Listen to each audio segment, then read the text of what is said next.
This podcast is a member of the Voices of Wrestling Podcasting Network. Visit voicesofwrestling.com to hear the rest of our great podcasts, as well as show reviews, columns, opinions, and updates across the world of wrestling. Competition starting to get thick, it's the click, so I hope you watch your A game. A made no rain from the track when we unite and spit. This is an A game, better bring your A game. Competition starting to get thick, it's the click, so I hope you watch your A game. A made no rain from the track when we unite. Hey now, it's the Mike and JD show, and I'm your host, Mike Gilbert, and I'm joined as always by JD by God Oliva. How you doing, JD? I've had a week. You can't be in a bad mood listening to A Game. Just can't. No. Picks me up always gets me up. Thursday. Yeah, every Thursday. I hear that. Like I come in sometimes and it's been a long day, or like, got some stuff, and then I hear our good buddy Godzilla, and I'm like, you know what? It's a good day. Yeah, it's good. Yeah, it's hard. Yeah, hard to complain. It could be worse. We could be working for WWE. That would be terrible right about now. Hey, JD, you want to know why I'm wearing this shirt right here? I would love. I think I know why, but I don't know why. So I want to hear you say why. Well, because Slim Jim is the company that finally took down Vince McMahon. So thus Macho Man gets revenge from the grave. So kudos to, I'm giving all the credit to the Macho Man Randy Savage for finally taking one Vince McMahon down, because I don't think that motherfucker steps down unless the sponsors start calling. No. At least not as fast. At least not as fast as he did. Not as fast as he did. He probably would have eventually, but the Slim Jim got us there quicker. Would he? Because I think everyone that works there is completely spineless and has no moral compass whatsoever, and are just awful human beings. So I think you're right. I think that without Slim Jim making a choice and saying we don't want to be involved with this gross bullshit anymore, I think nothing happens. Of course, they jump right back on board when Vince left, but everyone who enabled him and covered his ass and did whatever he wanted is still there working for the company. So, not a truly big stand, but whatever. It got the first monster out. Now you got to do the Nuremberg trials, right? Now you got to get all the people who are just following orders and get them out. Start with the guy with the big nose. Yeah, you got to root out all of the evil, all of the corruption. And we're going to get into a little bit of that. And I think that's exactly what this case is aiming to do. Although I have a theory of how it's going to end. And just because the way I see things play out in different related circumstances, how this always ends up, unfortunately. But we will get there. But man, earlier today, this was after I'd already had like our notes ready to go. I had our thumbnail out. I had everything. I thought we had like a full show, and then all of a sudden, Tim Marchman from Vice Media, he actually contacted John Laurinaitis, Johnny Ace himself. John Laurinaitis' lawyer. He is and Johnny Ace's lawyer claimed to Tim Marchman of Vice Media that he's a victim of Vince too. So we've got a little bit of a twist here. So he's not only is Johnny Ace corroborating everything that Vince is being accused of, he's saying he is not an abuser. He is actually another party that's been abused by Vince McMahon. And I'll go ahead and read some headlines from the story. It said a co-defendant in an explosive civil sex trafficking lawsuit brought last week against WWE founder Vince McMahon and WWE itself. So there isn't just one entity on trial here. It's Vince McMahon and WWE. So let's not forget about that. Appeared to corroborate central claims in the suit in a statement to Vice News today, while disputing Laurinaitis' role as described in the complaint. Edward Brennan, the lawyer, said that his client is himself a victim, just like plaintiff Janelle Grant, a former WWE employee. Now, last week I did not want to say her name, but her name is everywhere, so it's like unavoidable at this point. So we're just gonna say it, okay? I did not want to, but it's out there, and it's being put out there by her lawyer, who's doing a lot of TV. So this is where we're at now. The story goes on to say Mr. Laurinaitis denies the allegations in the misguided complaint and will be vigorously defending these charges in court, not the media. Like the plaintiff, Mr. Laurinaitis is a victim in this case, not a predator. The truth will come out. He goes on to say, read the allegations, read the federal statute, power, control, employment, supervisory capacity, dictatorial sexual demands with repercussions if not met. Count how many times in the complaint Vince exerts control over the both of them. That is a bombshell, dude. That is a bombshell. It's wild. Yeah, this is a lot. First, there's a lot going on in that. First of all, I'm gonna say Miss Grant is being remarkably brave by stepping front Yes. and owning up to, like, not owning up is the wrong term, because it makes it sound like she did something Yeah. wrong. But I mean, like, standing out and saying, I'm fighting, I'm the one who's doing this, I was treated bad, and putting her name and putting her face along with that, and being poster child is another bad term, but I can't think of a better one. Like being the face She's of yes. this fight, you know? So that takes a lot of guts, and I give her a lot of credit for that, because you can't fault the victim for not wanting to go public, but the fact that she is willing to it says a lot about her character. That's something. So it's interesting what old Johnny Ace has to say. Motoko Baba's favorite wrestler. It sure sounds like he's saying that he also would have lost his job and standing in the company if he did not go in with Vince on this stuff. And that is I kind of get why the lawyers saying that. That is wild. Yeah. I kind of get why the lawyers saying that, because you could talk your way into seeing like, okay, you know, like, okay, I can kind of get where they're coming from on this. I don't boy, these are such a sticky topic, but I mean, like, from a legal perspective, I understand why his lawyer is saying that. I know we had a buddy who's like, I think he's just trying to get more money out of WWE, and I'm like, gosh, I don't know, man. I think we're beyond the pale of that, like, because we're knocking on the door of criminal stuff at this point, and he's liable. I mean, because with what Miss Grant said, he is liable for criminal charges, so he is distancing himself and standing on the opposite side of the former law firm of Jerry McDivitt, which is gutsy in and of itself. So I mean, like, I don't know. There's a lot to unpack here, man.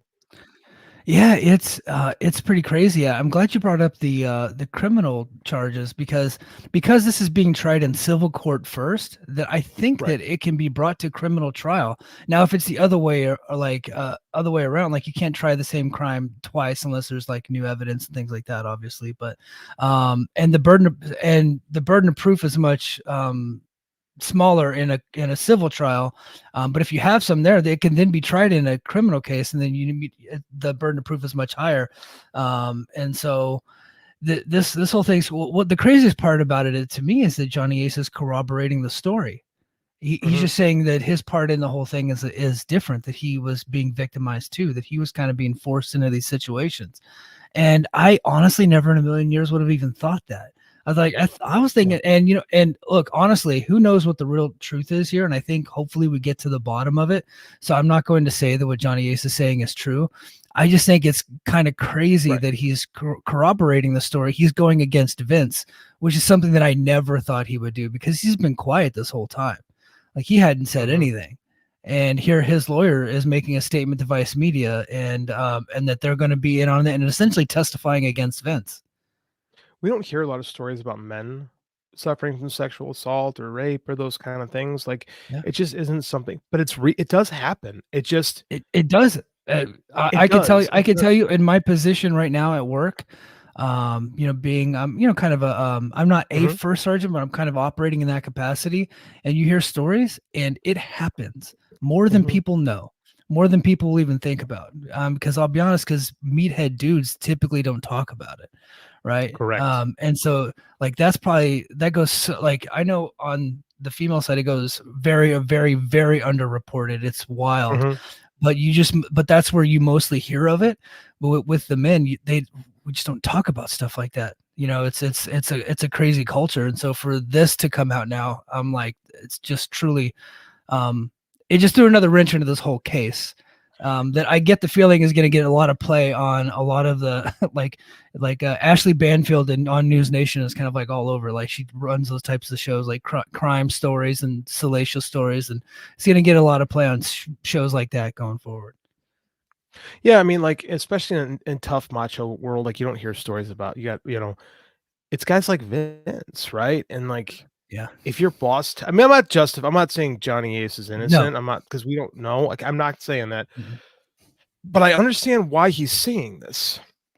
because there are situations where men are pressured into these type of things unwillingly a lot of the time, and just because the parts work doesn't mean that, those are just chemical reactions, man. Like, Yeah. it doesn't necessarily mean you want to, like, it's there's a lot. I don't know, man. I just Yeah. it's gonna be this is really bad for WWE that they're tied into this. It's really Yeah. bad for Vince McMahon, but it's good that someone is finally fighting him, right? Yeah. After 30 years of him skating by and just getting away with doing whatever he wanted. It's nice to see that justice maybe won't be done necessarily, but that, like, someone is making people take a real look at this and shining a light on a guy that people in our business knew what he was about all along. Even though the Jimmy Vans of the world will tell you how great Vince was and how much they appreciate Vince. And thank you, Vince. Thank you, Vince, because I'm a rich dumb fuck who owns a big business and I have no spine. Thank you, Vince. I Yeah. have zero respect for Fightful because of that guy. Zero. I'll say it. I don't fucking care. I'll never work for them. Fuck them. Yeah, dude. People are bringing up those Jimmy Van tweets. I'm just like, the timing, bro. Like, He knew. God, Everyone knew. Yeah, he knew. Everyone knew. Yeah. Everyone knew. And the fact that you have the audacity to say that because you're a dumb rich guy, fuck him. Fuck the whole company, Yeah. man. I don't care. Yeah, even so, look, we didn't know these details that we're reporting now, right? That's coming out now, but we have 40 years of history of allegations and accusations and everything. And so when when Vince went down originally 2 years ago, there were people like this Jimmy Van guy and several others that were like taking to their social media, thanking him for his service, despite the fact. I'll be honest, and like AEW is going to catch a little bit of a stray here.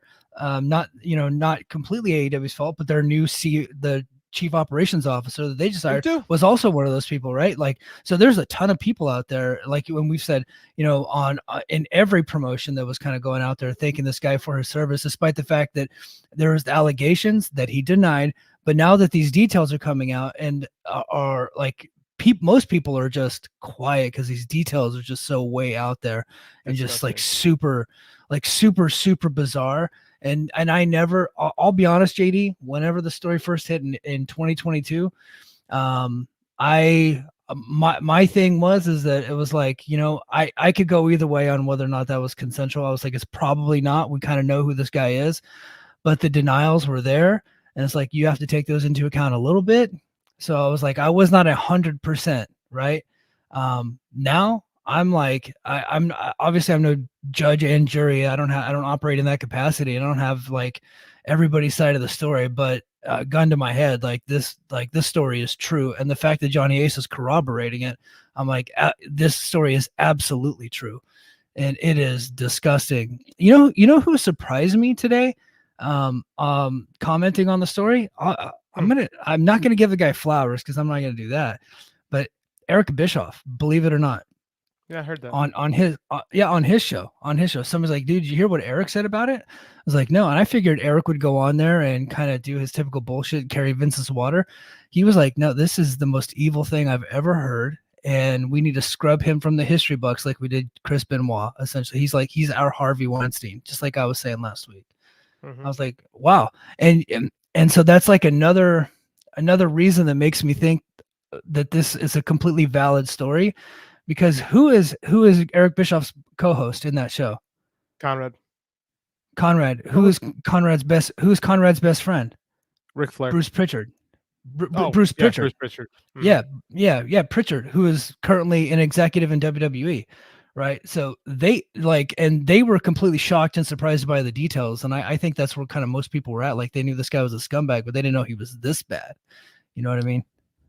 So I think that I can almost, when you work, I mean, like when you get to know somebody, right? I had a friend, I'll tell you a story. I had a friend in college who was suspect with a lot of things, but when it came to girls, and he got arrested for rape and stood trial and was found innocent.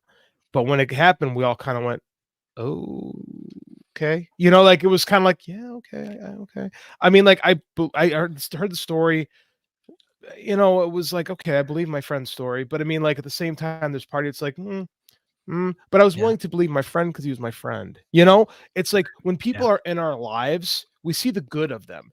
And sometimes it's easier to overlook the mistakes that they made because we know them personally, right?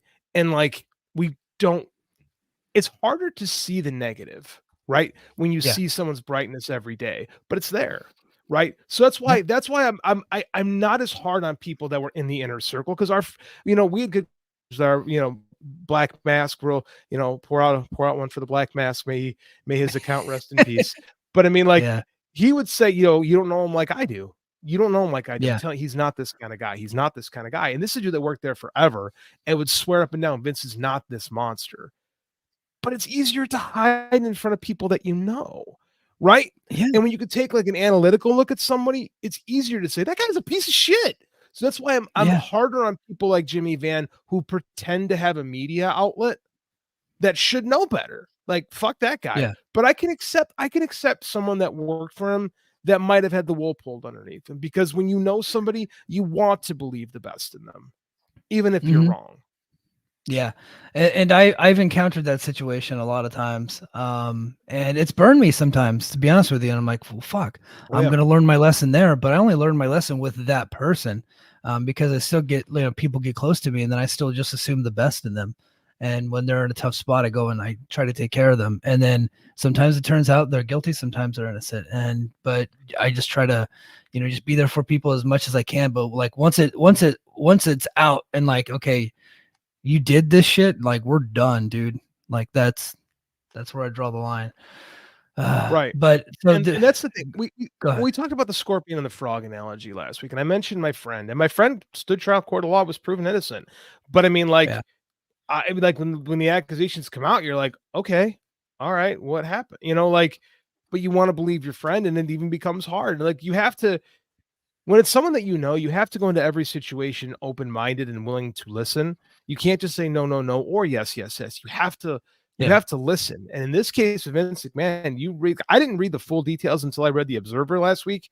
And man, it was worse than I imagined. It really was. Like, just the offhanded stuff that I read about from the part of the journal that we were allowed to read. I ain't paying for the Wall Street Journal. Like, the whole thing with Dave Recap is just horrific, man. Horrific. Yeah. And guys, I know you want to have fun this week, and JD, we're going to have some fun this week. I got to get through the rest of this story and then we'll go on to some fun shit. So I just want to get this stuff out of the way. So Janelle Grant's lawyer is coming for WWE. That was my top story, actually. It got pushed down because this Johnny Ace stuff came out. Ann Callis, that's the lawyer, told News Nation, I think it was Ashley Banfield she was on, that the culture of corruption has permeated every cell of WWE, and claims many people have come forward to corroborate these claims, including other possible victims. So last week we said there are more shoes to drop. And the lawyer went on to News Nation and said exactly that. Like, there's more shit's going to hit the fan. More people are going to get named. More fingers are going to get pointed, and more people are going to be brought into this deal. It's not going away anytime soon. Yeah. Hey, look, whoever's involved, burn it down. Whoever's involved, get them out.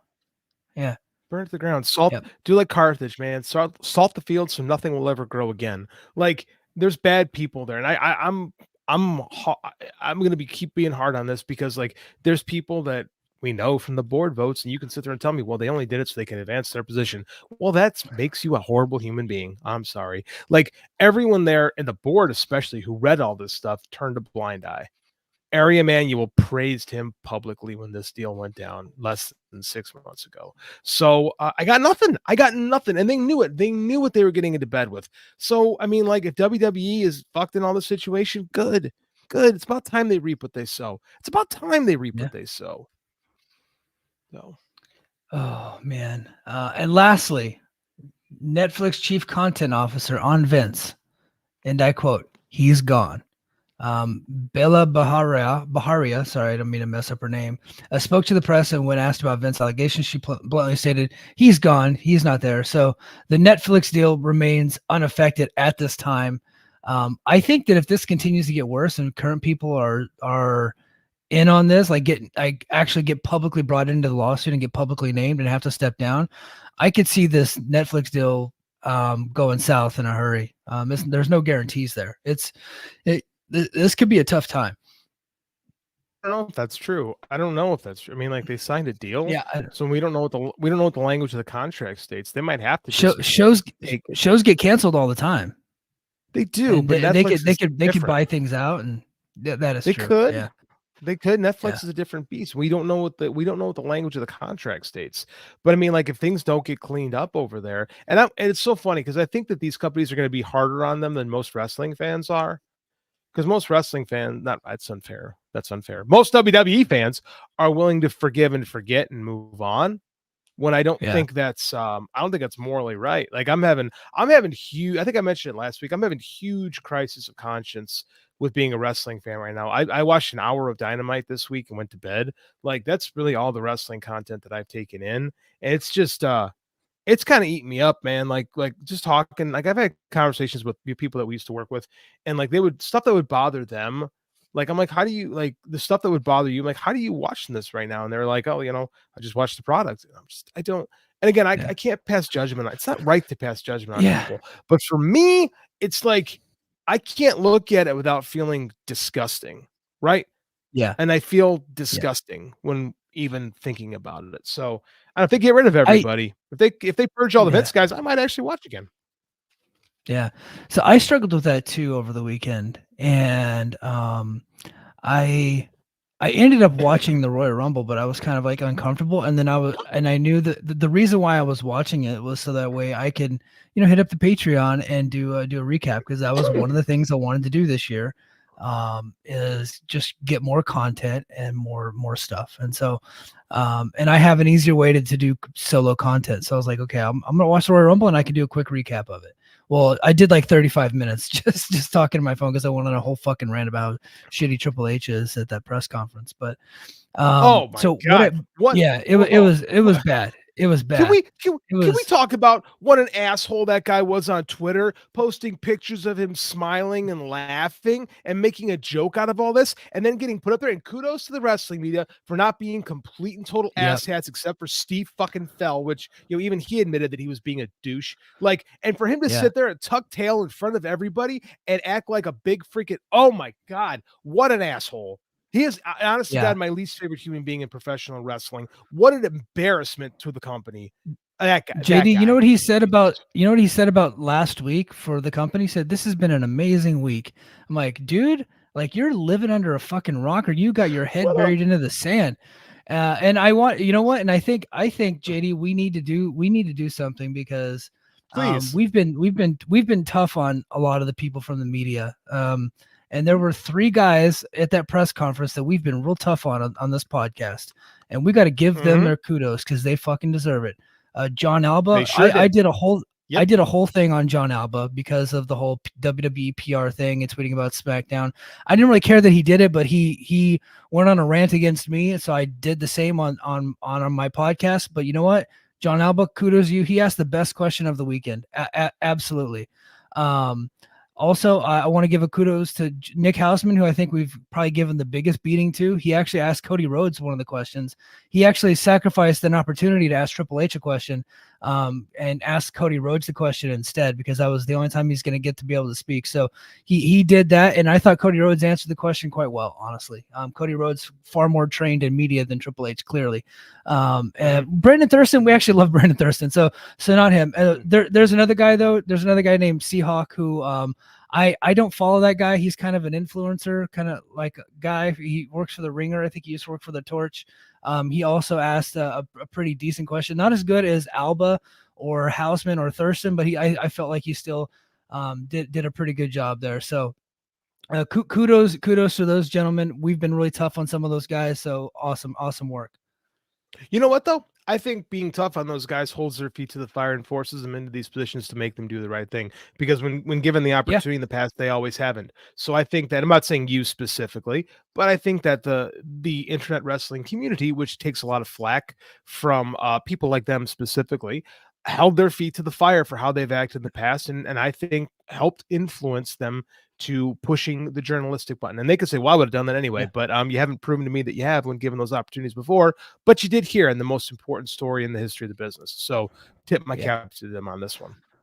Yeah. And so part of my Royal Rumble rant, and I said just that, JD, I said, it is important to be tough on the media. because they have an important job in this, and Mhm. they need to ask important questions when these types of stories break. It's just as important to hold the media to the fire as it is to hold people in power accountable for More what they're important. doing, and that's the media's job. And so Mhm. they get the access that a lot of us don't get, that a lot of us will never get because of where we're at in our lives. JD, you got 3 jobs. You don't have time to be going around and doing all this stuff. You're not going to go work for a major website.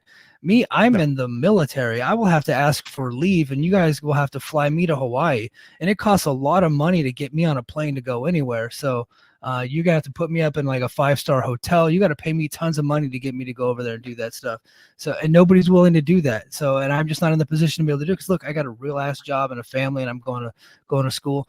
So we have these people that have been granted this access, and it's important for them to be taken seriously. There was another woman on there that she had the first opportunity to ask Triple H a question, and the first thing she fucking asked was about the Netflix deal. And I'm not going to mention her name because I've already mentioned it on Twitter. She's a disgrace, right? That was just a person that's looking for a job in WWE, despite the big story that just came out. That is a person that's want to go into the Lions Den over there, and I just don't understand it. Just completely disgraceful by her. But then you got 3 back-to-back questions that were absolutely legitimate. So when they suck, we should say it, and when they do good, we also should say it. I think that's appropriate, especially for 2 guys like JD and I who can be a bit harsh on folks. So good job to them. So guys, we have 25 people watching across 2 streams. I want to thank everybody for being here. That was 26 minutes on Vince. I don't want to mention that motherfucker's name the rest of this show. Let's have some fun. All 26, 25, however many of you guys are on there, could you do me a big favor if you can? Give a big thumbs up on this video that you're watching right now, either on the Voices of Wrestling stream or the Mike and JD show stream, because what that does is it sends a signal to everybody that's kind of scrolling around YouTube right now. It'll let them know that we're having a good time here today, and we're going to be enjoying our show. And then go over to patreon.com/the Mike and JD show. We have 2 episodes of our Sting's Greatest Rivalry series out right now. We covered Vader, we covered Cactus Jack, and coming up this weekend, JD and I are going to cover the Dangerous Alliance. I cannot wait for that one. That one's going to be a lot of fun as we get closer and closer to Sting's retirement match. Head over to patreon.com/the Mike and JD show. Also, my Royal Rumble rant. I did breaking news on CM Punk's injury, did all kinds of stuff there. Let's go ahead and let's get to the chat, JD. We got a lot of people. We got Baby Huey. Baby Huey from 97.7 The Bone out of San Francisco. Or 107.7 The Bone. I'm sorry, it's been a while since I've lived in that area. 107.7 The Bone, and Baby Huey says, "Go Niners!" Absolutely, sir. Respect. We're in the Super Bowl again this year. Let's get one. And then we got the letter A in the chat. It said, "A Bischoff is a carny and a grifter who will switch his colors like a lizard." Yeah, that's true. Yeah, that's true. You got me on that one.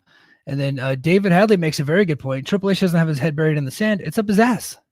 I think that's a solid point. Yeah, thank you, sir. Mm-hmm. That's a great correction for us. We deserve that. Mm-hmm. And then Nonzo, aka Tactical Playmaker. We think Nonzo. Tell me in the chat. You got a YouTube channel coming out here pretty soon, I believe. I think he's going to be doing some solo stuff here. But it says wrestling media has been operating unchecked for a long time. Well, look, it's because nobody's really ever taken this business seriously, and mainstream media never really wanted to cover it because they feel like that it's embarrassing. So really, we've only ever had, Dave Meltzer and Wade Keller that actually do in-depth investigative reporting, right?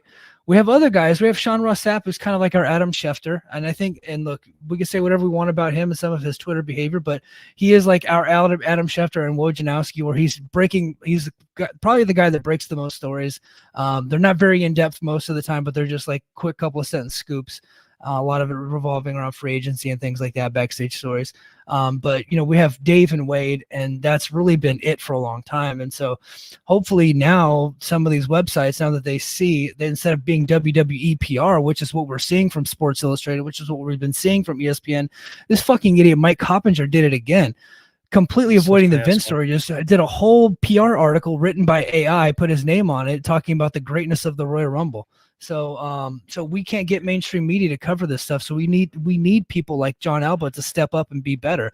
We need people like Houseman to be better and to not pull the shit that he pulled on Chris Jericho, to actually do in-depth, like corroborated, checked source stories. We need these people to do that. They're the people. They're our voice for that stuff. We need them. We need them to be better. There's an idiom that I like in this situation. It's who watches the watchman, right? We need people. We need the people. That's really about really holding the media to scrutiny, because they're very easy to let the media come out and become just a propaganda arm, right? We see it in banana republics all the time. So it's up to the people to hold the people who are supposed to hold the big people accountable. That we keep them accountable too. So never forget that phrase. Who watches the watchman? Yeah, checks and balances. And like hold JD and I accountable too. If we say something out of line, tell us. If we say something that's wrong, look, trust me. I say shit that's wrong, and I get DMs all the time. Like, hey, you got this fact wrong. Hey, this was actually this. This match happened on this pay-per-view and not this. Like, and I accept that stuff because look, I'm just flying by the seat of my pants here a lot of times. I have some notes, but it's difficult, right? Like, and so it's important to be corrected, and it's important to be accountable. Have you seen my Twitter mentions this week? Like, I went viral. I went viral a couple of times. Oh, I don't know. I hit mute conversation when I got 2,000 retweets. I went, this isn't going to wind up good for me. So I just turned mute conversation, and there was just echoes. Like, what did you say that got you 2,000? I don't remember. I said something. I think it was something. I was bitching about people not holding him to the flame, like typical squawking. I think I took a pot. I think I took a pot shot at Triple H because that's what I do. And the Fed pillars didn't like it, so it happens. Yeah. All right, and then King of the North, his weekly check-in on JD. He said, "Hey guys, just checking to make sure Mike and JD haven't lost their minds." No, I think I feel a lot better this week than I do last week. Much. And then we got a lot of people in the chat, and I will get back to the chat. Just lastly on the story, I'm gonna leave the whole story. So one of the things that I did whenever I covered the Royal Rumble is I took the lead of Joe and Rich, and I took the lead of Dave and Brian. Those are the guys when it comes to talking about wrestling and wrestling podcasts. Those are the four guys that I look up to the most. Mm-hmm. And I thought they did a very good job covering the Rumble, because what they did is they started with the story, right? And they started with the press conference and how awful that was. And they went in depth on the story and the updates that we had in the story. And then they covered the event separately. And that's what I did. I was like, I think we can do that. I think that's okay. Sometimes there's going to be awful things that happen in sports and in music and in movies. And you cover the story, and then you cover either the event or the art. You got to cover that separately, and try to be able to separate the two. If you're a professional, you should be able to do that, and that's what I tried to do over the weekend. So I hope you guys did get a chance to take a listen to it. Unless you were looking for someone to go and praise the Royal Rumble, because I did not. So there was not much to praise there. But we will move on from all of that nonsense. Let's talk some free agency news. Yeah. I have not wanted to talk about this person in a long time because I was sick of this woman. But Mercedes Moné, it appears to be, she's finally got a deal. This note comes from Fightful Select, and I guess it's co-written by Fightful, or co-broken by Fightful and Andrew Zarian. Andrew Zarian broke the story in GIF form. That's what he typically does. But that's what he does. Yeah, it says AEW founder Tony Khan fueled speculation on Wednesday when it was announced that he'd have an announcement on the February 7 episode. As of AEW Tony Dynamite. Khan does. I have an announcement to make next week. That's what Tony. Yes, that's a Tony move. Yep. Well, no one will confirm. It was implied that it was related to the impending appearance of Mercedes Moné in AEW. However, we're not told that her signing would be outright mentioned as a part of the rumored announcement. I don't think the announcement is Mercedes Moné, but Mercedes Moné is likely debuting in March after Revolution. It appears Andrew Zarian was on Twitter saying that she's actually got a contract and that she's coming in. So finally.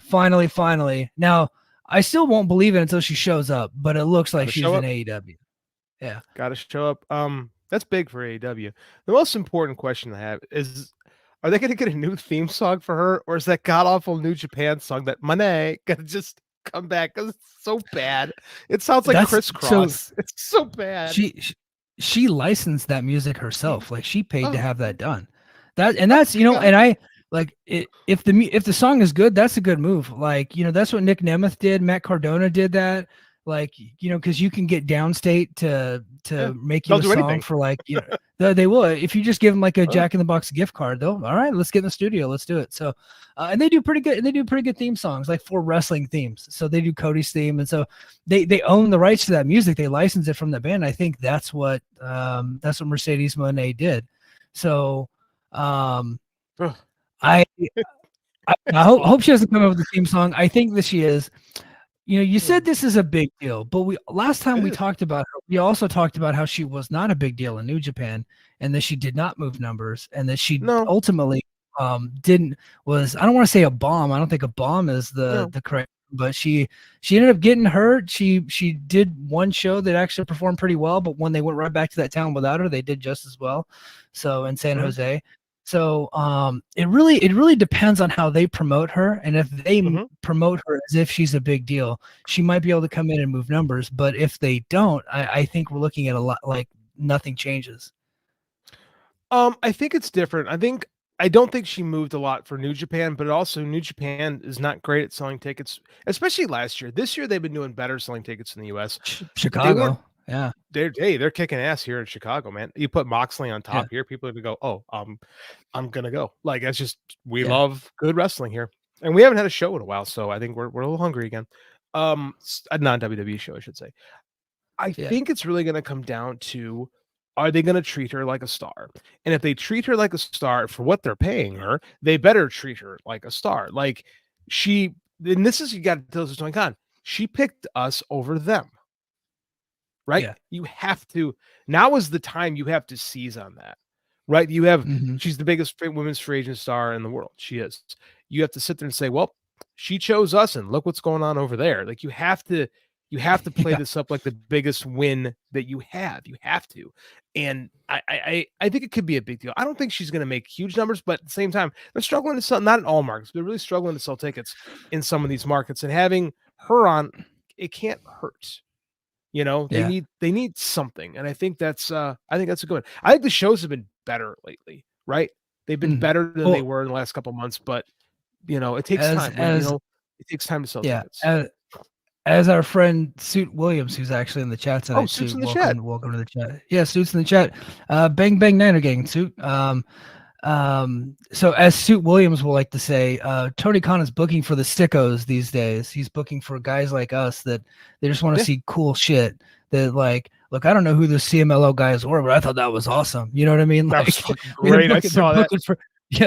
They're booking for dudes like us that just like to see like cool ass matches, and I like learning about new wrestlers that I've never heard of before. Like, some people get offended by that. I haven't been seeing this guy for 10 years. Why would I care about this guy? I'm like, I'm seeing this guy for the first time. He looks awesome. Let me learn about this guy. Like he attacked Moxley. Okay, next week maybe I get a vignette. Maybe I learn his backstory. Like, let me learn about all these guys. This is cool. Like, they're booking for us right now. I agree. I'll say this. Mystico is 1,000 times cooler after kicking John Moxley in the face in AEW than he ever was in the WWE as Sin Cara. He's 100%. already cooler than he was over there. I'm super stoked to see like this. I think we might get it because Tony hasn't done like a true invasion angle. I think maybe we get an invasion angle with CMLL, and the BCC might pop into Arena Mexico because that's one of Brian's like itches that he needs to scratch. This could be a lot of fun. I'm real excited about what this could lead to. Yeah, and I'm thinking that this big announcement is probably related to Forbidden Door, and doing a triple like Forbidden Door show, like New Japan, AEW, and CMLL all together, and then they're kind of introducing the CMLL stars on television, and I think they're slowly getting away from using the AAA stars. Yeah, I think it's time to move on from Commander. By the way, like, I know everybody, I like that guy, like he can do a couple cool moves. But in between those cool moves, he's not very good. I think it's probably time to just like, hey, go back to Conan, buddy, and come back in a year. My Commander's signed to AEW. Commander is all elite. Oh, he's not signed. I thought he was a AAA guy. He is a AAA guy, but he is like Penta. Oh, okay. He got the graphic. Commander is all elite. Oh, I didn't know. Okay, I didn't know that. Sorry, but he's also like 22. He's a kid. Like, Commander. He's gonna be good. He's just really young. You know who's really good though? You know who's really good? Mascara Dorada. Yeah, the new Mascara Dorada. That guy fucking rules, and I can't wait for you to see his stuff in the US, Mike. You're gonna love it. He's great. I've actually seen some of Mascara Dorada, the new Have one. you? Okay, cool. Because Grand Metalik was Mascara Dorada before, right? The But now original he's just Mascara Dorada, but now he's just Metalik. Mhm. So I've seen the new one. The guy I have not ever seen, and I don't want to try to pronounce his name, but it's the guy that's wrestling Daniel Bryan or Bryan Danielson next week. So so someone put his name in the chat. I cannot. Dude, I know, like, I can't, but I'm sorry. But that guy, I'm pretty interested in that guy. I took Latin in high school. I didn't take Spanish. So yeah, Suit just put it in there. Mike, please pull it up. Oh yeah, it's I'm actually pretty decent with pronouncing Spanish words. Hechiceto, that guy. Hechiceto. I can't. I wouldn't be able to do that. Yeah, I've never seen him work. Yeah, I'm very excited to watch him work. Hechiceto. Oh, thanks, King of the North. Hechiceto. Yeah. Helping out the gringos. Phonetic Appreciate it, spelling. bud. Yeah, absolutely. But so I don't know if Bandito's a AAA guy, but I know that Roosh is going to CMLL. I know he's going to CMLL. Roosh is going to CMLL, right? Back to Phoenix, CMLL. Phoenix left AAA, and he said he's going to be a free agent. He might try to go back to CMLL. I think it's only a matter of time before Penta does the same, right? You would think that is, considering it. Think. I think that's the strategy: is get all of their luchadors to get away from AAA and then get over to CMLL, and then they can cut AAA out altogether. Oh, hold on. King of the North. Hold on. He's correct. He's not. I thought that Lucha Blog said that he was. Did I get that wrong? So King of the North is saying Roosh is absolutely not going back to CMLL. I thought that he said that. Okay, my bad. I'm not. I don't know. I missed. I was kind of tuned out this week for a lot of stuff. I would like that if he did. I would love to see, because especially with the way TNA made a big deal out of their AAA relationship, which hasn't really gone anywhere as of yet. They made a real big deal about JD. I'm going to correct you, JD, because Laredo Kid had 2 matches over the weekend and he lost both of them. So you could say the relationship has really stronger than ever. There. So the relationship is as strong as it's ever been with TNA and AAA. Ain't nothing changed. That's an old Brace for Impact gag that you and I used to talk about, how Laredo Kid is like the best guy here and never wins. And then they brought him for one match in AEW, and he did more in AEW than he did the whole run in TNA. So, I do think you might be right. I do think they might be trying to get away from this. The problem is they really like Vikingo. Tony loves Vikingo, and I get it. Vikingo fucking rules, and he's the mega champion, which again doesn't mean as much as you might think it means in AAA, but whatever. I'm excited. If you're correct, and we do get I think that's good. I think it's a good guess too, that we would get a forbidden door between those 3 companies, and the AAA guys could take a vacation for a month. Like, I think it could be it could be a lot of fun. Could be a lot of fun, actually. I think that would be an awesome show. Okada, hold on. If they were to do that, if you are to do a forbidden door with with CMLL, New Japan, and AEW, you have to run it in a city with a heavy Mexican population. You have to. Yeah. Like, you have to run a town like a Houston or Chicago or something that has like strong. LA would be a great one. Some city with strong ties. We can't. This one can't run in like Seattle or something like that. And at the Seattle, I don't know. I apologize, but like, you just need to run a town that like has lucha ties. Like, be smart. I got a great idea. Alamo Dome. I think that would be cool. That would fucking rule. They could probably do that. Yeah, they could do that. San Antonio would love that. All right, let's go to Okada. So he remains a free agent, but all signs are pointing to why did I put AEW? All signs point to AEW. So he officially hired Barry Bloom as his agent. They were actually together at the TNA tapings. TNA fans, he's not going there. Don't do it. Don't start. Don't do it. Start with me. He is not going there. In fact, JD, did you catch any of Okada's return to TNA last week? Like, at all? I just told you I was on break from watching wrestling this week. No, I did not. Dude, he is the greatest professional wrestling legend of all time. You want to know what he did in this match? No, tell me. He not a goddamn thing. Hey, he got knocked off the apron a couple of times. He mixed it up with Moose a little bit because they do have a little bit of a history from the Ring of Honor days. So he mixed it up with Moose a little bit. He came in the end, hit a Rainmaker on Brian Myers, and then Alex Shelley hit his move and then pinned him, and then it was over. And it went like 13 minutes, and then he gave a speech afterwards. I was like, man, Okada did nothing. And I was like, and I'm not even mad because everybody else did all the work and they were great. And I'm like, at the end of it, I was like, I just respect Okada more. He's like, hey, look, if you're gonna make me go to TNA, he goes like, you make me go to TNA, I'm not doing anything. And he didn't. Cash in a paycheck, man. Kazuchika Hogan strikes again.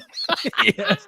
Yeah. I love it. Well, they wanted him to work a full match, and he said that doesn't work for me, brother. It worked for me. He stroked his imaginary goatee and said that doesn't work for me, brother. Oh God.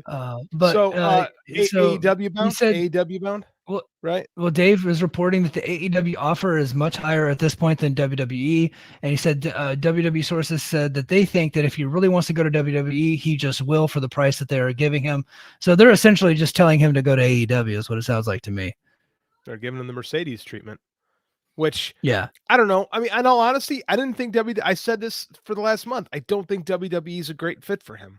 Like he's not Nakamura. And I don't think he can look at Nakamura's run and be like, yeah, man, that's what I want to do. Like, unless you want to retire. And I don't get the vibe that Okada wants to retire necessarily. Yeah. Like, I think that he wants to come here and work. Yeah. I don't think the WWE fans would have embraced him all that much. And I have a little bit of evidence that suggests that, because the YouTube video from his TNA match last week was tripled by the Nick Nemeth match that Nick Nemeth had with Zachary Wentz last week. So, and like Okada was in there with Moose, the world heavyweight champion, but Nemeth's match was at like 400,000 views versus Okada's match was at like 150,000 views. Like it was like a stark difference. Like WWE fans, they don't really know him that well. They're probably not going to like. Eventually, they would embrace them because they're just very tribalistic. Like they're like, hey, you're part of the team now. We're going to get behind you. But they wouldn't have known him the way that they know like your typical WWE type of person. You know. I remember when Nakamura showed up in NXT, he got a decent reaction for they had a little phone interview reveal when they first said Okada was going to wrestle Sami Zayn. That was pretty cool. And then by the end of that match, he was super over. But that was an AEW crowd basically at those old NXT shows, right? So it's different. They were. But it took him a while to kind of acclimate to WWE. And I don't think Nakamura's ever really quite acclimated to WWE. Right, like he's been good, but I mean, like when he came in, people thought he was going to be like a generational talent. Like this was like a massive signing when Nakamura signed. I remember telling my buddy Pete, I was like, "Dude, this guy is unbelievable. He's unreal. You're not gonna. It's gonna blow your mind when he comes here." And he's just been like an upper mid carder when he's been used, right? And it's just like, I thought you might have a perennial main eventer with Nakamura, and they just. And then maybe it's part of that's on Nakamura too, because I mean, like he certainly doesn't work like New Japan Nakamura. So I don't know if that's what Okada wants to do. You know, he seems like he wants to still be awesome and just build his brand in the US. And I think AEW would probably be a better fit for him because Okada works like, what's Okada do? Okada does like 60-minute or like 30-minute matches every time he wrestles. He could do that on SmackDown. No, you know, like he's not getting that much time on pay. Yeah, he would rarely get that time on pay-per-view. Now, WWE has done a better job of not having as many matches on their pay-per-views, and their pay-per-views are much shorter. I mean, Royal Rumble was 4 matches, and of course, 2 of them were an hour long. So they have done a better job at that, but they have just so many people. It's going to be hard to kind of come in and supplant a lot of their talent. And look, AEW is deep as hell too. I think the perfect place for Okada to go to is right back to New Japan, but that's just not happening. He's not interested. So if he's going to come to the US and he wants to stake his claim here, I think AEW is the best fit for him. And also AEW schedule, they will let him go back to Japan often, and he'll probably be able to work some New Japan shows if New Japan even wants him back. I don't know. Our secret friend just texted the two of us, and I found it on my Apple Watch. So Okada, I'm not no names. Okada has less value to WWE because they have to build them from the ground up to those fans for the most part. It's sound strategy to hold firm to an offer and simply try to drive his price up on Tony if he wants to come. If not, okay, no names. As a smart person though, I have no follow up on that. Yeah, he shall remain nameless. So I do agree. I do agree with that. Will Ospreay, on the other hand, I think they would have taken to him rather quickly. Ospreay, I think that. Oh, in a WWE, he'd have gotten over. He has WWE. Yeah, he has WWE level like type charisma. He would have gotten over day one. 100%. They would have treated him like he was Cody Rhodes. Like they probably would have, right? 100%. So Okada would be a little bit different, and that's just their audience, and it's not a knock on the audience. They're just kind of, there's so much WWE to watch. They kind of just stick with that, right? And so, and I totally get it. So, all right. Yeah. So, so you watched a little bit of Dynamite. I had another thing on here about the CMLL invades AEW, but we already talked about that. All right, Wardlow. Yeah, Wardlow. Dude, it looked like he busted his knee last night in his match with Commander. And the Commander match wasn't very good. I was watching. I was like, why is this guy here? Like, what are we doing? I was like, why is this kid on TV? But he beat up on Commander, powerbombed him, and then while he was powerbombing him, it looked like he blew his knee out. I'm gonna start calling our mystery. I'm gonna start calling our mystery friend the Red Mask, because Black Mask is dead. So I'm gonna call this guy the Red Mask from now on. Yeah. Ospreay was the guy to roll out the red carpet for. He agrees with you. Yeah. So, yeah. As you were saying, Wardlow and Commander, a little sloppy. No, I didn't get to hear Brian and Dave because it took me forever to get through the Between the Street Sheets Patreon this week. So what was Brian and Dave saying about the knee? What was their vibe on it? They didn't report an official thing, but they said that it very much looked like he was hurt, and that it seemed like, and people are saying that he's hurt, but there has been no diagnosis at the time that I'd listened. So I don't know if they've had any updates since then, but it doesn't sound good. I think, is it safe to say that Suit was at the show. So Suits was saying, I was live at the show, and Wardlow was really feeling it on the outside in the post match. So yeah, he definitely banged up his knee. Is it safe to say that so far this undisputed era, what was the faction's name? Undisputed Kingdom. Pull up the next Suit tweet. Suit quote. I will. Is it safe to say the Undisputed Kingdom is not going well so far? Might be a little cursed. Might be. Ghost Max hanging out of the company. When your leader's on crutches still. Meltzer said they were worried it was a meniscus. Dude, a meniscus is nothing. You pull that. Like, meniscus. I was just going over this with one of my kids.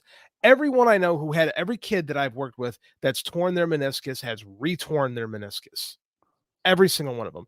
And a lot of times with the meniscus tear, you remove the meniscus completely, and you're back in like 6 weeks. Right, four if you're healthy.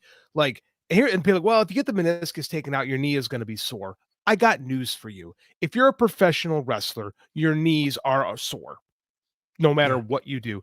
And a meniscus repair, that's like 8 to 9 months in some cases. If you get that bucket handle tear specifically. So if it's a meniscus, they're going to pop that thing right out, and he'll be fine in a couple weeks. Meniscus tear is not a big deal. Well, that's good, because that did look scary.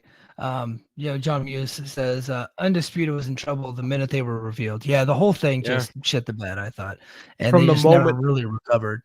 From the moment we saw the devil, and I said, "Well, let's see where this goes." It went nowhere. Better or worse than the Scorpion? Have we decided that the devil is better or worse than the Black Scorpion? I think it's better than I think the overall production of it and the execution of it is much better than the Scorpion. I don't think it's ever going to be as I don't think it's ever going to be as endearing as the Scorpion, because the Scorpion to me right now is so bad it's good, and I like going back and watching some of that stuff because it just kind of reminds me of my child. Maybe somebody that was, because I was like 8 years old when the Scorpion happened. Maybe like an 8-year-old right now is probably watching that and will go watching this devil stuff, and then we'll go back later and it'll be endearing to them. I just don't see that. I think this is just like a storyline that they just bombed immediately. They're going to move on. They're going to do the Adam Cole MJF match eventually, and they're just going to move on, and hopefully they'll act like it never actually happened. They can't do it. They can't just move on, because Adam Cole is walking to he's coming out in a wheelchair. He's on crutches. At least he got rid of the depression beard. And then Max is doing whatever the hell Max is doing right now. It's just, God, we got another 8 months of this at least. I just, Suit says Undisputed King dead in the water. Leader's out, and the guy they feuded with is also out. Yeah. And then Io's back this week. He said their leader is hurt, and the antagonist is AWOL. You do the math. Yeah. So so not looking good. All right. So lastly, let's talk about this since we were our original podcast was Brace for Impact. It was. And 2 years ago, when we were on Brace for Impact, we covered a story where Mickie James got called up to the Royal Rumble as as the Impact Knockouts champion. And everybody made that a big deal. In hindsight, it wasn't really that big of a deal because Mickie James was not under contract to Impact. They were going to bring her anyway. They were just WWE was kind of being nice, like, look, we're going to bring her in. And Mickie wanted to come in as the Knockouts champion, and so they just allowed that. Brought her in. Mickie was in the Rumble for like 7 minutes, and they threw her out. Right. This go around, Jordynne Grace, who has never had any ties to WWE whatsoever, has never been on their TV, was never signed to that promotion. WWE made the call, I guess, the week prior to TNA, asked if they could use Jordynne Grace as the Knockouts champion.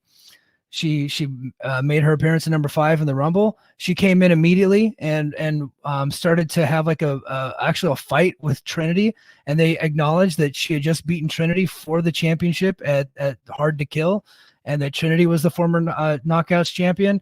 And then she was actually in there for like 15 minutes, got thrown out by Bianca Belair, one of their top stars, and was looked impressive. They praised her afterwards, and you know what? Look, this was probably not the week that you want to be associated with WWE if you're TNA.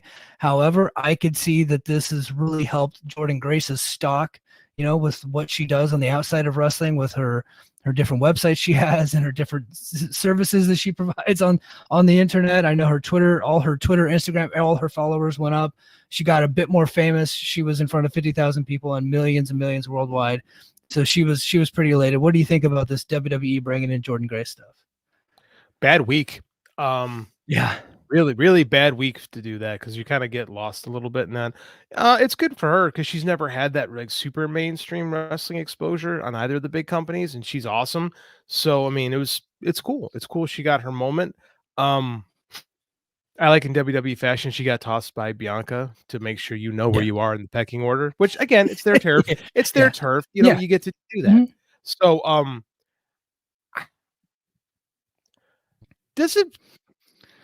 does TNA really, I mean, like, does TNA get anything out of this? And do they need to at the end of the day? Like, is this going to help? Is this going to help ratings for Impact? Is this going to help buys for Impact? Probably not. But is it better for them to get featured on Peacock as just a commercial? Well, probably. It couldn't hurt. I think the only thing they gained out of it is a little bit of brand awareness. And look, if they were going to send somebody over to WWE that can hold their own in the ring with the other WWE talents, she's actually much better than a lot of the people that were in that match. And honestly, like miles better. Like she got in there and it was like, oh wow, she is, like, I knew she was really impressive, but because the talent level in TNA is not that high, sometimes it seems like she has to work down to her talent. Like she's always like way levels above. She got in there in the WWE ring and she was levels above a lot of those people. Not Bianca, right? Not Bianca. Like, I'm not saying Bianca, like Bianca's tremendous, but like a lot of the other ones, there were some bland ass women in that match, and Jordynne Grace looked like a star in there. She's jacked and was just moving around. She's doing all the great power moves. I thought her and Natty looked great together. In fact, her and Natty are kind of like working an angle on Twitter. I don't know if anything will ever come of that. They say that the match is going to happen. I don't know if it's going to happen though. They should now. WWE should do TNA the solid and send Natty down there to put Jordynne over. Yeah. We'll see if they actually do that. Triple H should do that right now with as part of the apology tour. Let's be frank. The WWE women's division is vastly overrated, and I think that Jordynne's presence proves it, right? Because she's only quote unquote been in TNA the last 5 years, and she can work circles around the vast majority of that roster. And I don't think I'm being crazy when I say something like that. I think she exposed them for that whole mystique of needing NXT to be good is bullshit. It's all bullshit. Yeah. Like if you it's just a place to tear your ACL when you're doing stupid drills. Like, I think that Jordynne proved that it's not necessary. She could walk into Raw tomorrow and be one of, if not the best woman on the roster. So, kudos to her. She's awesome. And I'm glad that people are talking about Jordynne Grace. That's the most important thing. Like, she does TNA, like you and I always, that was our big moniker with Brace for Impact, as we talk about the show that nobody else cares about. And it's nice that people are acknowledging someone that we know has been good for a long time. Yeah, yeah. I thought she served herself very well. Now, what is TNA ultimately going to get out of it? I think you hit the nail on the head. It was a nice commercial for the TNA product.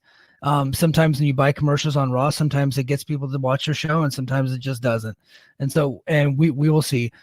Unfortunately for them, it's been like it's been a negative for them for a long time is they're on Access TV. It's like, what are you going to do? Are they going to get more app subscriptions? I don't know. I think if Natty came over and they did like at an Impact Plus show, I think Natty could probably bring over some subs, Maybe. just for the night, $10. Like Natty could probably bring over some, some of her fans, for $10. Does Natty really have fans? Like, does Natty? Natty's been on television for 20 years, and she is famous. Is she a draw? I don't know. She's never been out of the system, so we don't have any evidence that that's true. But we don't have any evidence that it isn't true. No, I get what you're saying, but it's not like she does anything when she's there. Like, she's never mattered in the system. Like, people who are in the system that matter, you can argue for. Like, if Natty goes to wrestle Jordynne, what's the difference than if she were to get released and come in? Like when I don't think she's got as big a following as Trinity had. And Trinity was a nice little pickup, but it wasn't like I think it depends on the situation, right? Trinity left with Sasha, and that was a huge story. That's true. She kind of walked, she walked out. And so when she came to TNA, that was like a redemption story. If WWE sent Natty and they promoted it on their social media, I think people would want to see that just because of the situation. Now, if Natty were to get released and then she came over, I don't think it would be that big of a deal. But if she went over there as a WWE star onto TNA television, I think that there would be a little bit of a bump, but we're not talking like a significant bump like if Bianca were to go over. Now, if Bianca goes over, they're like TNA is making some money off that deal. But Natty, you're probably looking at some subs, like not many, but some. How many Wrestle Universe subs were picked up when Nakamura came to wrestle Okada? Last I checked, it was 975. I'll have to double check that. So I'm kidding. I have no idea. I'm kidding. I don't have access to those you said that with such authority and so on the cuff that I 100% believed you. I thought, oh, Mike sniffed me out. This is impressive. You totally, JD. Totally how would I don't even know. That? I thought I was asking a rhetorical question and you had an answer for me. So I was like, holy shit. No, that's what I'm saying. Is like, I don't think that Nakamura, who's a much bigger deal in the WWE environment than Natty, didn't have a whole lot. Like, it was cool, but it was guys like us, right? It was people that said, ooh, Nakamura Muda. Like, I don't think that, because WWE, here's the truth. Most WWE fans just watch WWE and don't want to be bothered by other wrestling because they think it's beneath them. I pick on our buddy Scott, but he would probably watch TNA if Natty came over, but the vast majority of them probably not. Dude, our buddy Scott thinks Top Dollar is, and I quote, cooking in TNA. Top Dollar. Did he say that? I left the chat. Did he say that in the chat? $1 general. I don't know if he said cooking, but I've been holding on to that joke for a little bit. But but no, he does like Dollar General though. He does like him. So and he's like, how can you hate this guy? Yeah, because how can you hate this guy? I'm like, because he fucking sucks. That's why I hate him. Like, it's terrible. He's a bit of a douche nozzle, right? Yeah, but that's our buddy Scott. I love that guy. He's very much a football fan, like just supporting his team. Doesn't matter what they do, he just supports his team. Got to support the team. Sue Williams asks, is Natty drawing Ash by Elegance numbers? Well, Ash by Elegance hasn't had a match yet, so we'll see if she's a draw. I doubt it, but you know what? I would say Natty is as far as like Natty versus Dana Brooke, I would say Natty is above Dana Brooke, but not that far. I would agree with that. But Natty, she's a heart, and she's just been around for a long time, and just has like that long time. You know what? And I didn't think that Nemeth would be a big deal when he came over to TNA, but he was the world champion at one point, like in 2012 or whatever it was, when he beat Alberto. And he's come over to TNA, and Orlando looked good. The crowd looked good. I watched him at TNA tonight, but the only numbers I get from him for what he's doing, because Access, you can't really count their ratings because nobody has the channel, but the YouTube numbers that he's drawing are like in the millions. It's insane. Yeah. So kudos to Nick Emmett. I never thought that. Yeah. Yeah, versus what Steve Macklin's doing, who I think Steve Macklin's world's better than Nick Nemeth. I'm not even kidding. They were in the ring together, cutting a promo on each other. Macklin blew that boy out of the water. Like, it was like Macklin looked like the bigger star in the ring against Nemeth, and he looked like a more believable badass than Nemeth. Well, that's because he is. But here's the thing, Macklin is low key one of like the coolest guys in pro wrestling that people don't talk about. Like, not enough people, and it's because he's in TNA, so he gets ignored, much like Jordan, right? But I mean, because he was in that system for years, and he got saddled with that dumbass Sons of Anarchy gimmick, and then he kind of got shit on for other people's dumb mistakes, and now he's been great in TNA. He's been great. So I mean, like, it does. I think he sees Nemeth as a guy who got handed everything that he wanted and never had opportunity for. So I'm sure that provides a little bit of a chip on his shoulder. So I mean, like, I'm not surprised at all to hear that. I would much rather watch Steve Macklin than Nick Nemeth. You haven't been watching TNA, but that's exactly the storyline that they're telling. that was basically the promo. Like, and he's like, you're just here, like you're coming up here and you're just here to take. You're here to take everything that I've been here earning, and you're just gonna come in and then you're gonna leave again. And I was like, wow, this brother's telling the truth in this promo. It was good. Tell me when I'm telling lies, as a man once said. Yeah. Hey, you know what? I'm glad they did that, because that's the story they should be telling. Yeah. That's the story they should be telling. I like it. I'm a fan. Actually, you've made me more intrigued to watch just based on that right there. Yeah, and Nemeth ended up missing a taping because he had to go to Puerto Rico. He'd already had it booked, and so TNA smartly sent Macklin to Puerto Rico to go beat him down in his match in Puerto Rico. I thought that was pretty good. So we're gonna get that footage. Scott's not a dumb man. Scott's not stupid. Like, he's not stupid. Yeah. And Macklin got a Puerto Rican vacation. It's beautiful in Puerto Rico this time of year. Good for him. Yeah, good for him. Hey, before we go, would you like to gloat about CM Punk being hurt, or how we just have not talked about it? I did a breaking news earlier this week, so I'm not gonna gloat about someone who was one of my favorite professional wrestlers for a year being hurt. I will say, I told you so. Yeah. That's not gloating. I'm not happy. I'm not happy that the man got hurt. I told Andy that he got hurt, and Andy was super bummed because it's still one of his favorite guys.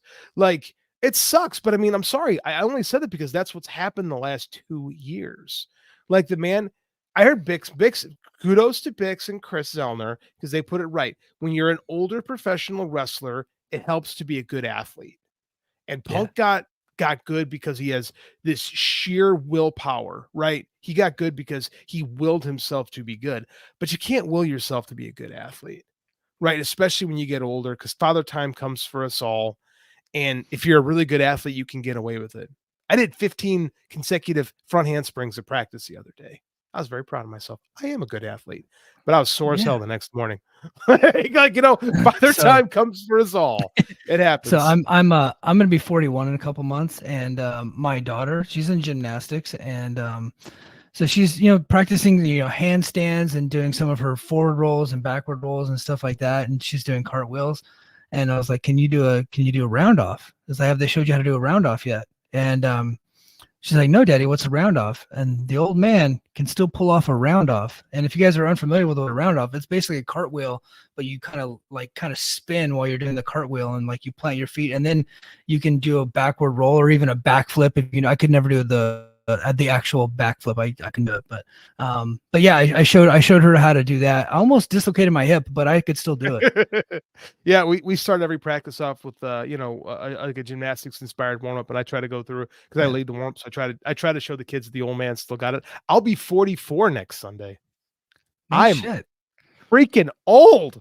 So like the fact that I can still do cartwheels and round offs, and I can knock out a bunch of front handsprings. The little kids think, when I go to little kids practice, I think that's cool that the coach can still do that. So like, yeah, I mean, but it helps to be athletic when you get older.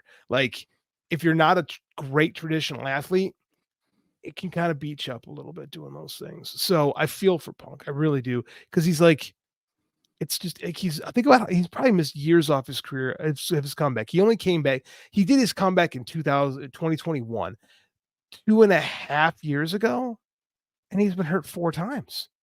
Yeah, because he had the foot injury, and then he had the brawl out injury. That was a tricep during brawl out, right? Yeah. And then he came back and he had the fight with Jack Perry, but wasn't he hurt again at All In? No, I don't think he was hurt. So this would be 3 times. No? He might have been hurt, 3 but he sat out for a while. He looked a bit softer in WWE than he looked in AEW, because WWE you got to have a bigger body. In AEW you can get away with just being lean and good shape. So I think he kind of tried to bulk up a little bit on his WWE. Well, he's over there in Orlando, like lifting heavy to impress those NXT bunnies. You see all those pictures he's posting. NXT bunnies. That is going to become show lexicon from now on. That's exactly what it is. I never saw. I mean, I know a dude trying to look cool for girls when I see it, and that's hello. That was hello, fellow kids. Sometimes the old CM Punk creeps back in, and that was the old CM Punk creeping back in those pictures. So, no, I feel bad for the guy because he's gonna have to have another. He's gonna have to have another tricep repair, and that's kind of what drove him mad last time. So hopefully he's not super isolated from WWE, because that man stewing in his thoughts is a bad place to be, and I wouldn't wish that on anybody, actually. Yeah, you know what? And I think Ibu of Wrestle Purist said that he's probably going to be spending more time in Orlando. I think he will, because that's where the rehab center, for his injury is going to be. But makes sense. But he, his dream is to kind of do what Shawn Michaels is doing, and I think he'll probably go there and try to learn what some of Shawn Michaels does over there, like booking the shows and producing. And I think that's kind of always been what he's been wanting to do anyway. So probably get more time to be able to do stuff like that. I'm sure that'll go great. Yeah. He was an underrated announcer when he got hurt in WWE before, and they actually put him on the Raw announce team for a while. You remember that? Yeah. I thought he was really good. Yeah. The pre-Nexus days. I wasn't watching at the time, but I went back and checked some of the stuff. He's a professional commentator right now for MMA, and he's pretty decent at that. Yeah. Like, he's got chops. He's got charisma. You cannot discredit the man's charisma or personality, of which he is the cult of. So yeah, I mean, I'm not surprised sorry, I couldn't help it. I'm not surprised at all to hear that's working. I mean, maybe they'll do that. Maybe they'll make him a commentator on NXT or something like that. All I know is you got to keep that guy active and invested in something, or else he is a guy whose brain can betray him. So protect yourself from that. Yeah, and we won't get too much into the WrestleMania stuff, but now because he's out, he is out of the match with Seth, so they're looking for an opponent for Seth. I am voting for Gunther. I think that's the guy. They've been getting behind him, but he's been more upper mid card for a while. I think it's time to get him in that main event picture with guys like Seth. I think that needs to happen. But knowing WWE, they'll probably do Seth versus Drew versus Sheamus versus Gunther versus, bring Top Dollar back and throw him into the match. They'll probably do something like that. So something stupid is, I think, what they'll end up doing. But I just want to put this out there in the ether that I want Seth versus Gunther at WrestleMania. That's what I want. I don't care. I'm not watching the show. They can do whatever they want. Yeah. But hey, guys, thank you guys for being here. Thanks everybody in the chat, everybody watching on the Voices of Wrestling YouTube channel and the Mike and JD Show YouTube channel. If you could do me a big favor and give me a thumbs up, throw down a comment, and make sure you're a subscriber to this channel, I would greatly appreciate it. That really does help us, and it helps us grow our network, and it helps us grow our Patreon community. And if you want to be a part of our Patreon community, head over to patreon.com/the Mike and JD Show. We're dropping content all the time, dude. I've been working like crazy. JD's been out for a little bit because, like I said, JD's got, he's a coach, he's a school teacher, he's a writer, he's a dad, he's also getting his master's. Well, I only have the one job, and I'm going to school, so I've been doing a little bit of extra podcasting lately. So I've been dropping a lot of content there on the Patreon, and I will have a full TNA Impact review coming up this weekend. I watched some of the show tonight. I will finish it later tonight and probably have a review out on Saturday for the Patreon members. And then I'll end up releasing it on the Mike and JD Show YouTube channel at a later date because I record it live to YouTube. So, but if you want to join me on the chat whenever I'm doing my Impact podcast, I will send that information out. It'll go straight to Patreon. Patreon members get to watch it or get to be there live with me and get to, collaborate. So I appreciate everybody being here. guys and guys in the chat, thank you guys for being here. You really help the show. You really do. You really do help the show. I really do greatly appreciate it. So, and until next week, mahalo. Competition starting to get thick, it's the click, so I hope you work your A game. Mate, no rain from the track when we unite and spit. This isn't A game, better bring your A game. Competition starting to get thick, it's the click, so I hope you work your A game. Mate, no rain from the track when we